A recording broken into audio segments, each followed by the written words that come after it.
Right. ఇక బాజీ గారు, సరే. బాజీ గారు మీరేమంటారు? సంక్షిప్తంగా మాట్లాడితే రెండో సబ్జెక్టులోకి వెళదాం.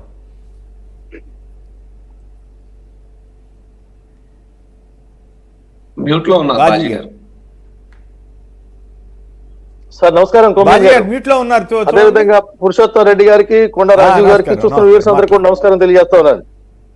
సార్ ఒకటండి, ఏదైతే 2014లో విడిపడినటువంటి ఆంధ్రప్రదేశ్ ని పోరుతో కాకుండా సయోధ్యతో అన్నదమ్ముల్లా ఎవరు దారిన వారు ఎవరికి రావాల్సినవి తీసుకొని విడిపోదామని చెప్పినటువంటి నాటి యొక్క రాజకీయ ఆలోచనని విధ్వంసం చేస్తూ పోరుతోనే ప్రజలను రెచ్చగొట్టి భావోద్వేగాలతో అధికారం సాధించాలని చేసినటువంటి ప్రయత్నంలో టీఆర్ఎస్ చేసినటువంటి ఆలోచన ఏదైతే జరిగిందో, ఉన్నంత కాలం కూడా తెలుగువాడే దూరం చేసేటువంటి విధానంతో జరిగినటువంటి పద్ధతి ఏదైతే నీళ్ల కోసం యాత్ర చేసినటువంటి నాటి విద్యాసాగర్ రావు గారు కానీ, ఇంద్రసేనారెడ్డి గారు, అనేక మంది ఈ రాయలసీమను సస్యశ్యామల చేయాల యాత్ర కోసం కట్టుబడి పాదయాత్ర చేసినటువంటి చిలకం రామచంద్రరెడ్డి గారు కానీ, మా పార్టీ యొక్క నాయకుల ఆలోచన ఆ ప్రాంతం అభివృద్ధి చేయాలని పోవాలి. ఒక ప్రాంతం వెనకబడితే దాన్ని అభివృద్ధి చేయాలని, కానీ ఆ ప్రాంతం అభివృద్ధిని జరగకుండా అడ్డుపడేటువంటి రాజకీయాలు చేయాలనేటువంటి కుట్రకుతంత్రాలు కాంగ్రెస్ పార్టీకి అలవాటుగా మారినటువంటి పరిస్థితులు. ఏదైతే కేఆర్ఎం నాగార్జున సాగర్ మీద ఉన్నటువంటి ఎడమ కాలువ, కుడి కాలువ సంబంధించినటువంటి దాంట్లో కాలువ నీళ్లను దొంగిలించి విద్యుత్ కోసం వాడుకొని ఆంధ్రకు అన్యాయం జరుగుతుందని చెప్పని ఆంధ్రప్రదేశ్ ప్రభుత్వం చేసినటువంటి ఫిర్యాదు ధర్మిల కేంద్రం తీసుకున్నటువంటి రాత్రి తీసుకున్నటువంటి నిర్ణయం వల్ల అక్కడ తెలంగాణని కట్ట చేసినటువంటి పరిస్థితి. ఇక్కడ ఏమంటామంటే తెలంగాణ బాగుండాలి, ఆంధ్రప్రదేశ్ బాగుండాలి.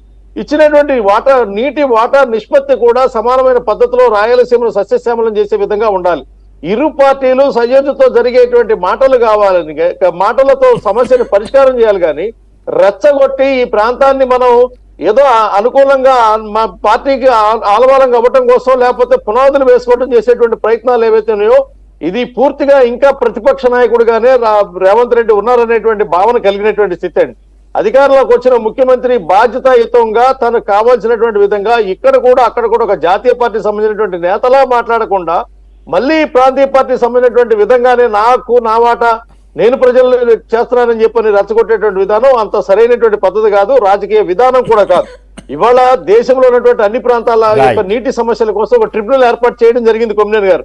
జాతీయ ట్రిబ్యునల్ అనేక అంశాలు పరిశీలన పరిస్థితి. వన్ నేషన్ అనేటువంటి పద్ధతిలో పోతున్నటువంటి విధంగానే నీటికి సంబంధించినటువంటి పక్క రాష్ట్రాల వివాదాల పరిష్కారం చేస్తా ఉంది. అది కంప్లీట్ అవుతుంది కొమ్మినేని గారు.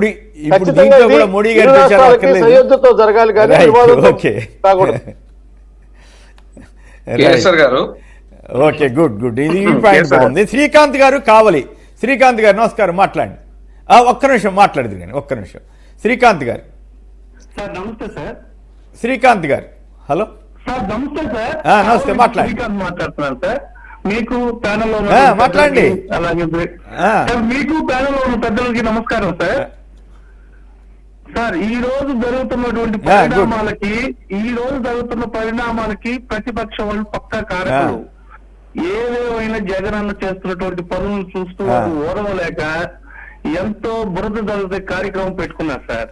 ముఖ్యంగా కానీ జగన్ అన్న మా కావుల్లో మా ప్రతాప్ కుమార్ రెడ్డి గారు కానీ వీళ్ళు చాలా బాగా చేశారు. కానీ ఆయన మీద ఎంతో ఎదురు వాళ్ళు బురద జరుగుతుంది, ఎంతో సహించలేకపోతున్నాం.